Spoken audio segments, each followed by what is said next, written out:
Bonjour chers amis, nous nous préparons encore pour un dimanche dans quelques jours, le 14 juillet. Et ma réflexion aujourd'hui, c'est sur vivre un rythme du sabbat. Ça semble loin, hein? On entend souvent les personnes d'un certain âge qui disent «Oh, le dimanche dans le temps, on se reposait, c'était un temps de famille, maintenant tout le monde fait leur travail, ils font leurs emplettes, ils font leur lavage, le dimanche, tous les magasins sont ouverts, etc., etc.» Alors moi, mon message, c'est qu'on va pas changer l'horloge, là, on va pas revenir en arrière, mais on peut aller en avant. On peut commencer à revivre avec un rythme de sabbat. Car je pense que sans un rythme dans la vie, sans des balises sur la vie, sans avoir des balises qui nous rappellent qui nous sommes, tranquillement les humains se déferlent dans une direction, on ne sait pas où, comme une planète qui a perdu de tourner autour du soleil. Hein.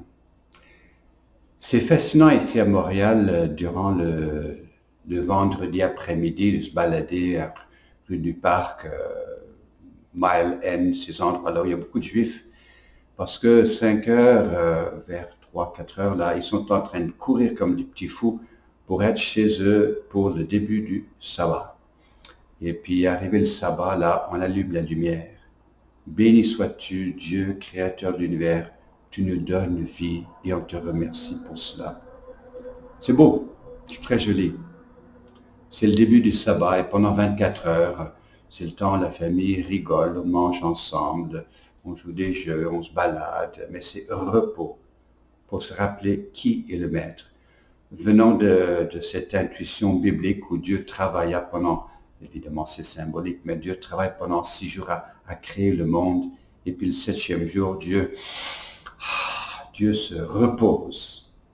Et c'est pas juste que Dieu se repose, c'est qu'il nous enseigne à travers ce geste un rythme de vie pour nous les humains, pour que nous aussi, pas juste qu'on se repose, mais qu'on rappelle que la vie, c'est pas juste une course, c'est un temps de se rappeler qui est le soleil de notre vie.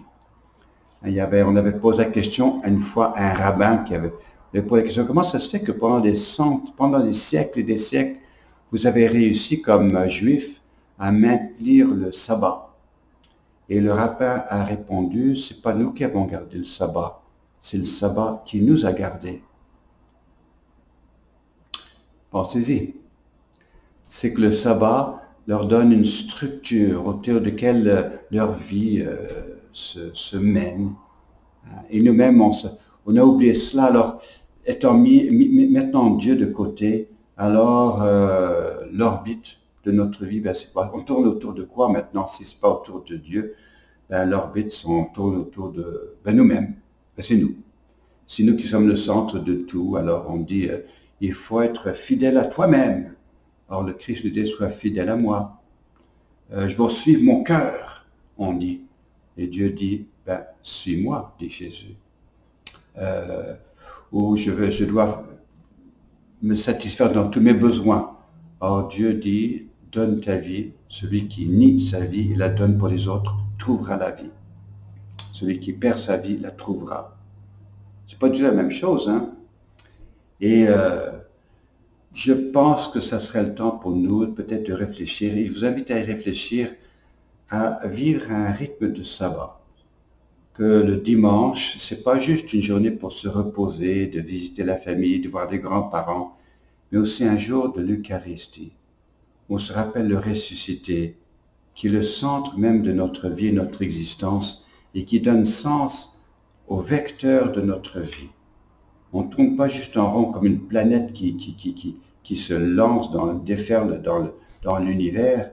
Non, les planètes tournent autour du soleil, comme nous devons tourner notre vie autour du Créateur pour nous rappeler qui nous sommes et où est-ce qu'on s'en va.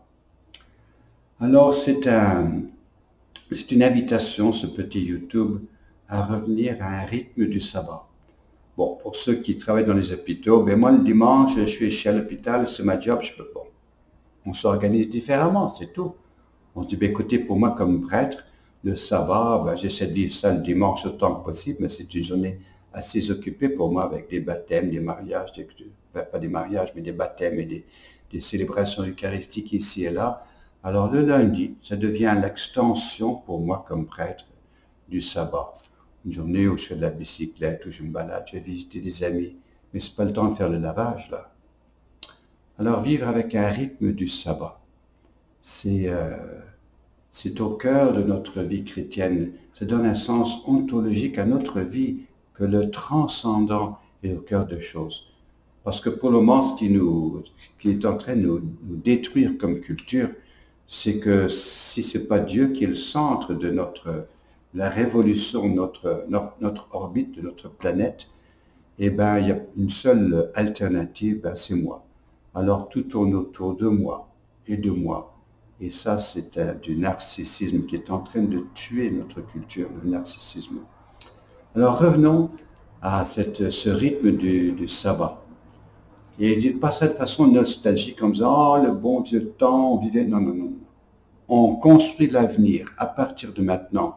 Et même si tout le monde est au IGA le dimanche, moi et ma famille, on choisit de vivre autrement, de mettre Dieu au cœur de notre vie, le temps de rire, de faire des pique-niques, de faire... Que le Seigneur vous bénisse abondamment ce dimanche et nous aide à rebâtir une culture de foi et non pas passer notre temps à crier, pleurer le passé qui est fini. Non, non, on rebâtir l'avenir à partir de maintenant. Alors bon dimanche à vous et à vos familles.